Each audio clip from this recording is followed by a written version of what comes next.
자, 어제 오후에 이재명 정부의 첫 주택 공급 대책이 나왔습니다. 5년 안에 수도권에 135만 가구를 짓기로 했습니다. 연평균 27만 가구가 만들어지는 겁니다. 일기 신도시가 매년 들어서는 규모라고 하는데 6.27 대책이 나온 지 2달여 만에 이제 시장에 공급 신호를 강하게 준 겁니다. 근데 이게 실현 가능한 수치가 맞을까요? 여러 가지 생각들이 드는데 과연 어디에 어떤 집을 얼마나 짓고 또 대기 수요자들이 과연 집을 사지 않고 기다려도 되는 것인지 저희가 지금부터 속 시원하게 풀어드리도록 하겠습니다. 먼저 정부의 대책 발표 목소리부터 들어보시죠. 2030년까지 서울 수도권에 총 135만 호의 신규 주택을 착공하겠습니다.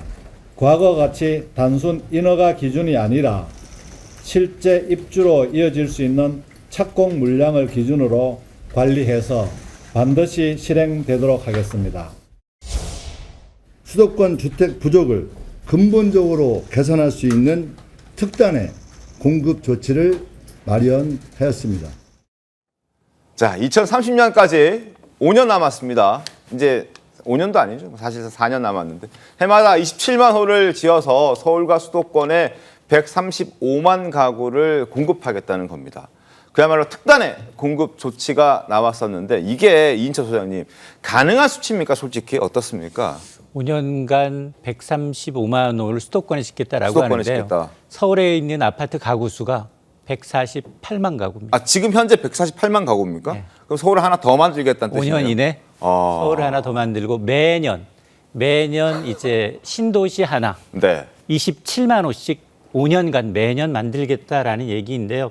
그것도 보면 민간한테 맡기지 않고 LH가 직접 주도를 하는 방식으로 만들겠다. 27만 가구면 4인 기준으로 하면은 100만 명이 100만 명이 넘는 사람들이 거주할 수 있는 아파트를 만들겠다는 그렇습니다. 거잖아요. 그럼 100만 기준이면 광역시도 하나씩 매년 생기는 거네요. 생기는 겁니다. 어. 그래서 이게 좀 현실성이 있느냐? 그리고 이제 그동안 이제 인허가 기준이었다면 착공 기준이라는 건 인허가 이후에 이제 실제로 입주하기까지는 한 8년에서 10년 이상 걸리는데 네. 착공이라는 건 땅을 파기 시작한 그 절차를 많이 줄여서 네. 파기 시작한 시점부터 그러면 한 3년에서 5년 이내 입주가 가능하거든요. 그런 아파트를 연간 27만 호씩 수도권에 총 135만 호를 짓겠다라고 해서 그리고 또 LH가 부채가 너무 많아요. 네, 160조. 맞습니다. 네. 이 지금 부채가 있는 상황에서 물론 직접 시행해 나가는 가구는 한 6만 5천 호 가구로 적지만 그럼에도 불구하고 실제 시공을 맡길 민간 건설사들의 경우 과연 이윤이 적정할 것인가에 대한 실제 발주하고 참여할지가 좀 미지수고 또 하나가 지금 보면 이제 어쨌든 네. 이제 지금 공공택지뿐 아니라 이제 가장 중요한 게 민간 주택 특히나 재개발 재건축인데 네. 여기도 일부 저 용적률을 좀 상향해 주는 방안을 이제 검토하겠다라고는 하고 있습니다만 재건축 재개발의 가장 큰 발목을 잡는 건 세금이에요. 세금. 재건축 초과이익 환수제가 실제로 부과되고 있기 때문에 기존의 자금 여력이 없는 이제 조합원의 경우에는 네. 반대할 가능성이 상당히 높거든요. 그리고 또 하나 또 특징적인 게 아마 이제 서울의 규제 지역 하면 강남 3구와 용산구입니다. 네. 여기에 대출 한도를 줄이겠다라는 겁니다. 맞아요. 집값의 50%가 아니라 한 40%. 40%로. 그런데 이 역시 실효가 이달 1일에 어. 잠실 르엘이라는 아파트가 분양을 했는데요. 여기는 25평형 분양가가 16억이 넘었어요. 근데 1순위 경쟁률이 600대 1이 넘습니다. 와우. 그러니까 강남 3구와 용산은 대출받고 집을 사는 게 아니라 현금을 갖는 그들만의 리그이기 때문에 네. 그다지 이번 나온 대책이 백화점식으로 굉장히 나열은 돼 있지만 네. 곳곳이 좀 허점이 좀 보입니다. 큰 효과가 없다는 말씀이신 거죠. 세금 문제 저희가 잠시 뒤에 짚어봐 드릴 텐데. 강남 3구와 용산은 이미 집값이 많이 올라가 있기 때문에 LTV 40%를 받는다 하더라도 이미 6억 원으로 한도가 맞춰져 있는데 이게 무슨 효과가 있는 것이냐. 그냥 형식상 발표만 하는 것 아니냐. 물론 뭐 이제 정부 부처에서는 12억 미만의 15억 미만의 집들도 꽤 많다라고 얘기를 하고 있지만 그게 국민들의 공감을 받을 수 있는 설명인지는 사실 잘 모르겠습니다.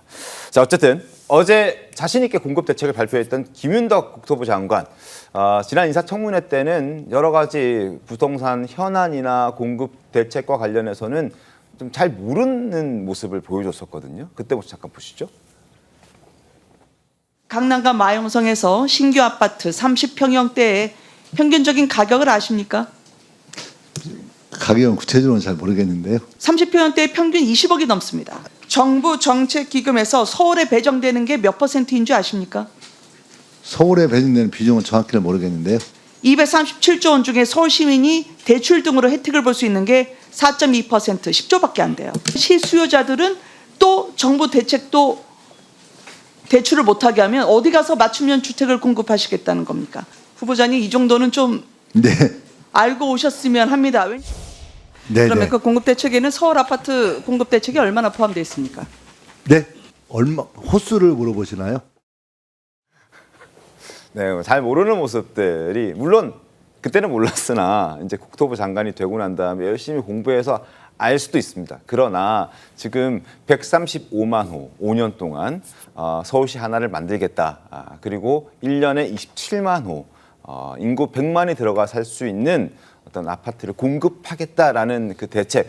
좋지만 그렇게 진짜 실제로 이루어진다면 너무나 좋지만 그게 가능하냐라는 그 부분을 따져봤을 때는 쉽지 않지 않겠느냐라는 전문가들의 지적이 지금 나오고 있는 겁니다. 그럼에도 불구하고 저렇게 발표한 이유가 있겠죠. 부장님께서는 어떤 이유 때문에? 근데 약간 보여주기식 아닌가 이제 이런 생각을 하거든요. 방금 저 장관에 대해서도 앵커께서 또 좋은 말씀을 해주셨지만 장관 되고 나서 공부할 게 아니라 이미 다 알고 있는 사람이 장관이 돼야 되는 게 맞지 않나요? 저건 그냥 시장의 불안감만 초래하는 거 아닌가 이런 생각이 들 뿐만 아니라 네. 저런 부처에서 나온 대책이 저런 거다라고 하면 신뢰도가 팍 떨어지죠. 그리고 아까 이인철 소장님 잘 짚어주셨지만 제가 보기에도 현실성이 없거든요. 네. 이게 뭐 누구도 상상하지 못할 안이 나온 것도 아니고 무릎을 탁 치는 안이 아니잖아요. 그리고 이게 이렇게 나와가지고 될 것 같았으면 이전에 이미 했죠. 그렇죠. 그리고 이제 안으로 내온 게 뭐 여태까지 뭐 규제로 잡지 않겠다 그러는데 규제는 막 슬금슬금 막 추가하고 있는데 여기에서 그걸로도 안 되니까 지금 공급 대책 가지고서 안심해라라고 할 텐데 더 불안해요. 저게 안 될 거란 생각이 들고 네. 게다가 지금 6억으로 이미 막아놨는데 그거에 대해서 뭐 LTV 하향 조정해가지고 지금 뭐 12억에서는 의미가 있다 이제 이러잖아요. 네. 근데 그거는 그러면 처음 내 집 마련하는 사람들한테만 더 적용될 가능성이 높거든요. 처음 내 집 마련하고 이제 첫 집 갖겠다라고 하는 사람들이 한 12억 밑에 가격에 집을 첫 장만 하는 경우가 많을 텐데 그러면은 그들만의 리그가 열린 건 우리 다 알잖아요. 네. 근데 이제 내 첫 집 가질 때 진입 장벽을 높여가지고 못 갖게 한다라고 하면은 시장 자체에 이제 진입 못하고 도태된다. 전세 시장으로 근데 전세 자금에 대해서도 지금 규제가 또 들어와요. 네. 그러니까 이거는 내 집 마련, 주거 안정 이거보다는 그냥 부동산에 대한 불만감을 어떻게든 잠재울 수 있는 카드가 뭐가 있을까 이런 식으로 응급처치식으로 나온 건데 뒷감당이 과연 될 것인가? 제가 주변에 뭐 재건축하는 아파트들에 대해서 많이 알거든요. 사실. 네, 네. 제가 살고 있는 데도 이제 그런 거 논의가 있고 이런데 언제 될지 기약이 없다고 아예 주민들이 자포자기할 정도인데 이제 발표난 거 가지고서 집이 뚝딱 완성이 된다? 정말 예전에 뭐 빵 만든다 어쩐다 논란 많았던 거의 그 얘기로 귀결되지 않는가 싶은 정도의 그런 수준이 아닌가 싶습니다. 그러니까요. 지금 저희도 이렇게 저렇게 체크를 좀 해봤더니 이제 신도시를 만드는 데는 대략 한 10년 정도 시간이 걸린다고 합니다. 근데 아직도 3기 신도시는 여전히 완공되지는 않고 있는 상황이고 지금 그래픽 나가고 있잖아요. 하남 교산의 경우에는 10년이 넘게 걸리는 상황이고 그리고 인천 계양에 17,000가구를 공급하는데도 입주까지 8년이 걸렸습니다. 8년이. 근데 135만 가구를 공급하겠다고 하는데 계획은 5년으로 잡는다라는 것은 과연 이게 현실성이 있는 것인가라는 지적이 뒤따를 수밖에 없습니다. 자, 과거 LH가 또 땅 장사 외에도 직접 투자를 하겠다, 직접 뛰어들겠다라고 얘기를 해서 속도를 낼 수 있다라고 설명을 하고 있는데 그게 과연 현실성이 있을지 또 궁금한 대목이기도 하고요. 또 LH가 주도한다는 소식에 국민들이 가장 먼저 궁금한 것은 품질이 아닐까 싶습니다. 뭐 하자가 발생한 아파트들이 뭐 다 있습니다만 LH나 이런 부분에서 만든 아파트들에서 꽤나 하자가 발생한 것들이 많았기 때문에 그동안에 그런 경험들이 있기 때문에 이 부분을 품질 부분을 걱정하고 있는 목소리가 많은 듯해 보입니다. 과거 문재인 전 대통령 또한 공공임대주택 단지를 방문해서 이 현실과 좀 동떨어진 얘기를 해서 논란이 됐던 적이 있습니다. 그 목소리 한번 들어보시죠. 방이 좁긴 합니다만 그 애가 둘 있으면 위에 한 명, 밑에 한 명 이렇게 쓸 수가 있고요. 신혼부부에 애 한 명이 표준이고 어린애 같은 경우는 2명도 네네. LH 아파트가 뭔가 품질이 떨어진다는 국민적 인식이 있다는 거죠. 그래서 그런 점을 고려해 볼 때 민간 건설사와 어떤 과감한 협력을 통해서 LH가 좀 더 좋은 양질의 주택을 공급할 수 있는 그런 내용도. 자, 과거 문재인 전 대통령이 2020년 12월이었습니다. 13평짜리 투룸을 둘러보면서 아이 둘도 키우겠다라고 얘기한 장면. 이게 국민들 납득이 될까요? 지금 애 하나 혹은 애 둘 생기면 평수 넓히기 위해서 이사하려는 계획하는 가구들도 굉장히 많을 텐데 위에 하나 아래 하나 2층 침대 갖다 놓으면서 이게 이제 과연 국민들의 마음을 살 수 있느냐라는 부분. 13평짜리 44제곱미터형을 둘러보면서 아이 둘도 키우겠다라고 했던 겁니다. 그래서 135만 가구를 공급하겠다고 하니 5년에 혹시 저런 임대 아파트 위주로 공급되는 것 아니냐라는 우려도 지금 나오고 있는 겁니다. 정상 교수님 어떻게 보십니까? 예, 국민들이 가장 큰 우려를 하고 있는 건 뭐냐면 정부가 이제 주택을 많이 공급하겠다. 좋다 이거예요. 네. 그러나 이제 국민들이 원하는 건 뭐냐면 좋은 집을 원하는 양질 아파트죠. 네. 그러니까 뭐 시설이 탄탄하고 뭐 이런 것도 중요하지만 네.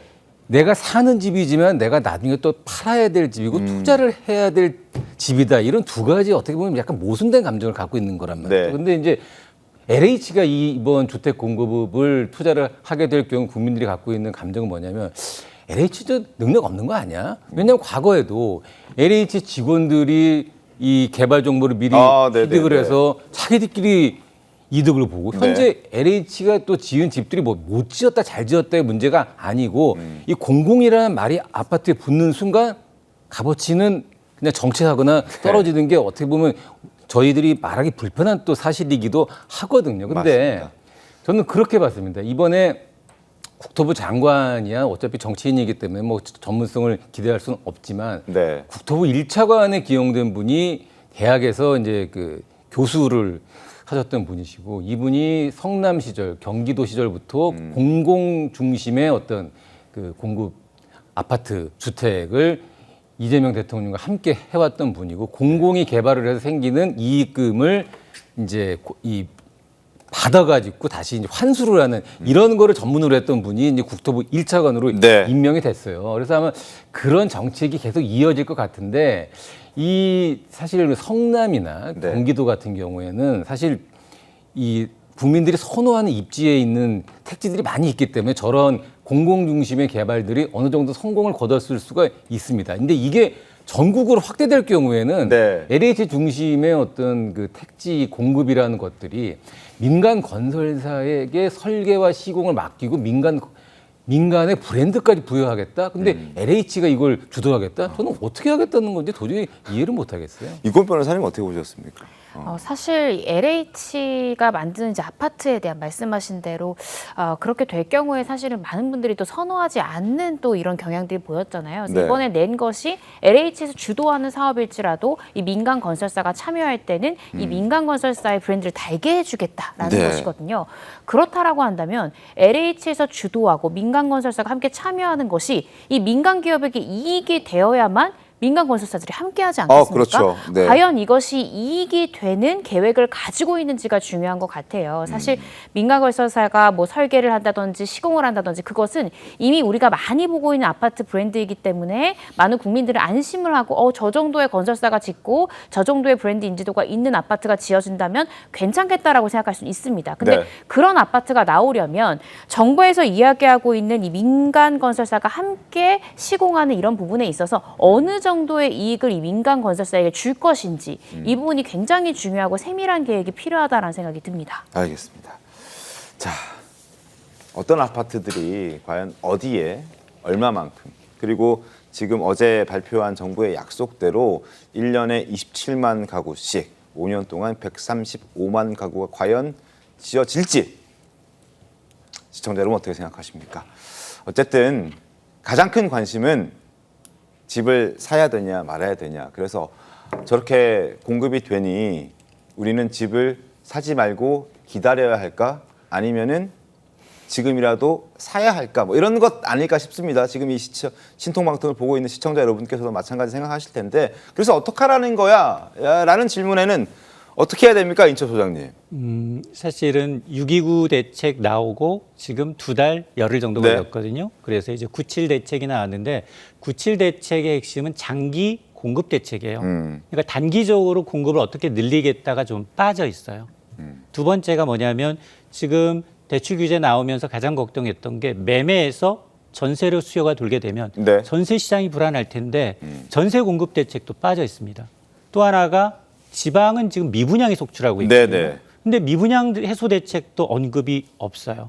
그러다 보니까 백화점처럼 굉장히 많이 나열이 돼 있는데 여러 가지 핵심 대책들이 빠지다 보니 제 예상으로는 다음번에 또 한 번 이걸 보완할 만한 대책이 더 빠른 순간에 나올 수밖에 없는 상황이고요.